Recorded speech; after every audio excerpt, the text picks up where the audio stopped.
Bueno, yo soy Isabel Piñeiro y soy ex directora del Sistema Integrado de Documentación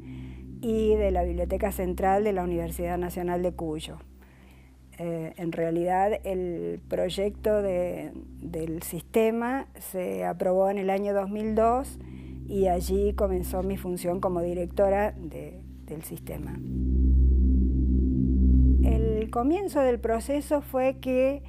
me vinieron a ver algunas amigas relacionadas con organismos de derechos humanos, del MED y de la Casa de la Memoria, para ver qué opinaba yo de que los legajos, o sea, son legajos, pero también fichas, carpetas, biblioratos, si el material que había estado en el D2 podíamos custodiarlo en la Universidad Nacional de Cuyo. Yo le dije que me parecía una buena idea para que eso no terminara perdiéndose, pero que por supuesto no era una decisión mía, sino que era una decisión de las autoridades y que tenía que decidirlo la rectora, que era en ese momento la doctora María Victoria Gómez de Erice. Del D2, creo que quienes están más autorizados a hablar del D2, más allá de que todos los mendocinos sabemos qué es la gente que estuvo, que pasó por el D2 y que son quienes estuvieron detenidos, quienes fueron torturados, quienes fueron violados, quienes fueron desaparecidos y que estuvieron detenidos en muchos casos también en las celdas del D2. El D2 es un edificio que bueno, está en la calle Belgrano y que era de la policía de Mendoza y que se usaba justamente para esta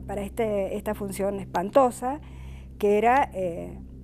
llevar los detenidos, que algunos después pasaban a ser detenidos desaparecidos y que, bueno,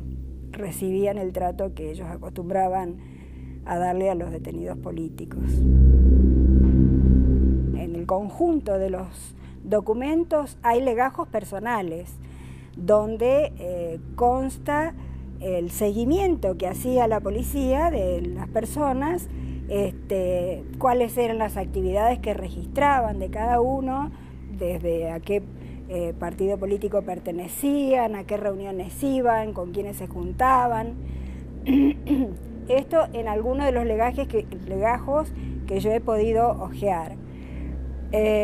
Tampoco me dediqué nunca a leer detenidamente ningún legajo ni a revisarlos, porque nosotros éramos custodios de un material que no era nuestro ni que iba a ser nuestro de la universidad nunca, y que tampoco lo teníamos nosotros para manipularlo. Entonces lo que yo sí vi fue que había información hasta el año 98, o sea, no es que solamente fuera información de la época de la dictadura, sino que después también han seguido recopilando recortes de diarios en los biblioratos y las carpetas. Habían recortes de diarios, carpetas temáticas con cuestiones relacionadas al vino o cuestiones relacionadas no solamente con lo político, sino con todo aquello que para los criterios de la policía tenía alguna importancia dentro de la vida de los mendocinos y que ellos de alguna manera archivaban todos los antecedentes que les interesaba. Pero tampoco tengo como una... no tengo un detalle de todo lo que había allí, porque inclusive en la función de custodios nos correspondía cuidar ese material, cuidar que nada se perdiera, cuidar que nadie lo manipulara y cuidar que nadie fuera a averiguar qué es lo que había ahí adentro, salvo las personas relacionadas con los organismos de derechos humanos. La justicia, cuando comenzaron los juicios nos pedían, yo recibí más de 40 peticiones de legajos. Lo que ellos nos pedían eran los legajos de las personas que, por las cuales que en muchos casos estaban desaparecidas o eran expresidiarios y demás, y que por esas personas se estaba haciendo el juicio. Y nos pedían los legajos. Creo que en un solo caso estaba el legajo, en los otros casos no estaban.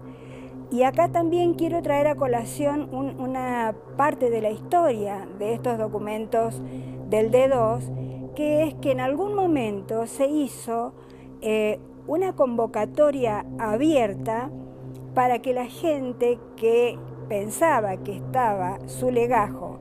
que había quedado en los archivos del D2, ya estamos hablando por supuesto de la época de la democracia, pudiera retirar su legajo, que si iba con su documento de identidad, podía ir y ver si estaba su legajo, su prontuario, podía retirar. Y en ese momento se retiraron muchos prontuarios del archivo del D2 de esa época. Estamos hablando antes del año 2003, por supuesto. La Subsecretaría de Relaciones con la Comunidad, que dependía del Ministerio de Seguridad y Justicia, no sabía ya qué más hacer con esos papeles, digamos, para decirlo, esos documentos, que habían deambulado por todas las mudanzas que había tenido la gente de esa secretaría, que se había ido mudando de locales donde funcionaban. Entonces, en ese momento, la subsecretaria, cuando nos hace el traspaso, abre un placar y dice, bueno, todo esto es lo que hay y a los organismos de derechos humanos les gustaría que fueran en custodia a la universidad. Y en realidad lo que se vio fue un montón de papeles que no estaban para nada ordenados, sino que estaban amontonados en un armario. Nosotros la trajimos con el auxilio también del personal de la Secretaría, que nos ayudó a cargarlas en un furgón de la universidad, que fuimos a buscarla y las trajimos, las guardamos amontonadas en un lugar que se suponía que no era de conocimiento público, porque también dentro de la responsabilidad que nos correspondía como custodios, era cuidar que nadie nos sacara esa información, porque para los organismos de derechos humanos era muy importante preservarla justamente para este tema de los juicios, que ya se anunciaba. Entonces, bueno, nosotros guardamos la documentación apilada como venía en el furgón, cerramos con llave la puerta del lugar donde estaba y después yo, como directora de la Biblioteca Central y del CID,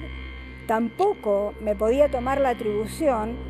de destinar a personal de la biblioteca para que ordenara, catalogara o le diera algún tratamiento bibliotecológico, porque no era eso lo que nos habían pedido tampoco. Lo que nos habían pedido era que cuidáramos esos documentos, porque los organismos estaban en proceso de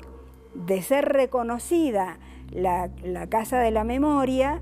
legalmente, y ese iba a ser el destino final de los documentos. Entonces nosotros no teníamos ni el pedido ni la facultad de estar manipulando esa documentación. Tanto es así que después pusimos estanterías, armarios, y la persona que se dedicó a ordenar y darle una sistematización a todo ese material fue Susana Muñoz, que era la presidenta de la Casa de la Memoria, y que era una de las personas que trabajó con mayor dedicación y puso todo eso perfectamente en orden, tanto es así que yo podía después buscar los legajos cuando nos lo pedían desde los tribunales federales, ¿no? Hubo un intento de proceso de digitalización, primero, que estaba a cargo del Archivo Nacional de la Memoria. El director del Archivo Nacional de la Memoria, si a mí no me falla la memoria, en ese entonces era el doctor Carlos Laforgue. Y ellos estaban haciendo un trabajo de digitalización que llevaban todo el equipamiento a las provincias y digitalizaban todo lo que fuese valioso para el Archivo Nacional de la Memoria y luego remitían una copia de lo que se habían llevado digitalizado y ellos guardaban, digamos, el original de ese trabajo. Tuvieron problemas económicos para afrontar lo que significaba que trasladar los equipos, no solamente los equipos físicos, tecnológicos, sino los equipos de gente que hacían ese tipo de trabajo. Y por otra parte, nosotros también tuvimos la oportunidad, bueno, yo estuve en el Archivo Nacional de la Memoria viendo cómo estaban guardados los documentos originales y teniendo de alguna manera acceso a lo que ya estaba digitalizado. Y también tuvimos la posibilidad de visitar el archivo de la provincia de Buenos Aires, que está en la ciudad de La Plata. Que el archivo de la provincia de Buenos Aires, que está en la ciudad de La Plata, está en lo que sería nuestro D2. Entonces, ojalá que los documentos que todavía creo que están en la universidad vayan como destino final, vuelvan al D2 en este momento tan especial por el que estamos pasando y que vamos a recuperar ese edificio para los organismos de derechos humanos y que sean ellos los que puedan ordenarlos y los que puedan tenerlos a disposición y saber el uso que tienen que darle a esos documentos. Se hizo un primer trabajo de digitalización con un equipo de gente, también la iniciativa la tuvieron los organismos de derechos humanos. Y también un observatorio de derechos humanos que funcionó en la universidad. Pero ese tratamiento ya nos excedió a nosotros porque ya habíamos entregado nosotros la llave del lugar donde estaban guardados a la gente de la Casa de la Memoria. Yo creo que el rol que cumplió la universidad al ser custodio de los documentos y que le fue atribuido por los organismos de derechos humanos tiene que ver con una garantía de cuidado, por ser una institución que también tiene un compromiso con el tema de los derechos humanos. Lo tenemos en el mural en homenaje a los desaparecidos, en el parque que se ha hecho con los árboles con los nombres de los desaparecidos y en todos los homenajes que hacemos,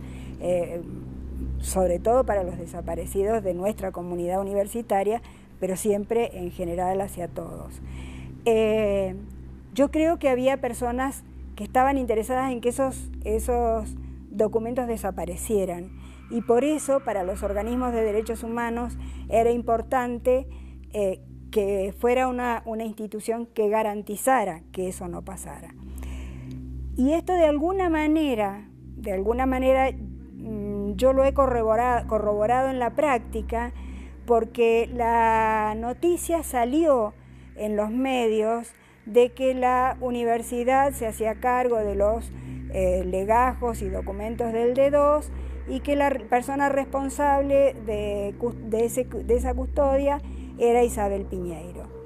Y a los pocos días de que esa noticia se dio a conocer, yo recibí en 2 oportunidades llamadas que no puedo decir que fueran amenazas porque no me amenazaron de nada, pero sí intimidatorias porque yo atendía el teléfono y preguntaban, ¿Isabel? Sí. Bueno, y después de una larga lista de insultos, que yo no entendía muy bien a qué venían, terminaban diciendo comunista hija de puta. Entonces ahí entendía que era por esto que se había sabido en los medios. Y bueno, por supuesto la segunda vez que sucedió, empezaron con los insultos y corté inmediatamente la comunicación, y no me enteré si me repetían el final, pero digo, o sea, evidentemente había gente a la que sí le molestaba que eso estuviese acá y que, bueno, y lo personalizaron, es anecdótico, pero también refleja de que a alguien le molestaba que eso estuviese acá y que estuviese cuidado, y bien cuidado. Yo creo que estamos en un momento de mucha emoción, o sea, desde lo personal no lo puedo manifestar de otra forma que con mucha emoción. Emoción porque apareció la nieta número 117, que es hija de 2 exalumnos de la Universidad Nacional de Cuyo y que van a estar incorporados en un anexo que vamos a hacer del mural, donde va a haber 17 personas más que nosotros hemos conocido de su desaparición, gracias a una investigación que hizo Nazareno Bravo con otra gente del CCIT. Entonces, esta realidad de que la nieta de María haya aparecido realmente nos ha conmocionado. Y ahí nomás, que por fin el D2 va a ser pasado a los organismos de derechos humanos que hace años que están pidiendo que eso deje de ser lo que ha sido y pase a los organismos de derechos humanos para darle otra función social, con una mirada positiva, y que podamos alegrarnos cuando pasemos por la puerta del D2 en vez de dar vuelta la cara hacia otro lado, o que sea el destino final de las marchas del 24 de marzo para ser el lugar donde seguimos reconociendo que allí se mataba gente, se desaparecía gente, se torturaba gente. Entonces me parece que estamos en una coyuntura excepcional, muy emocionante, y que ojalá sigamos avanzando en los juicios que todavía faltan, y que bueno, y que los organismos de derechos humanos merecen todo nuestro reconocimiento, porque es gracias a ellos que se consigue que pase el D2, que aparezcan los nietos, y nada más.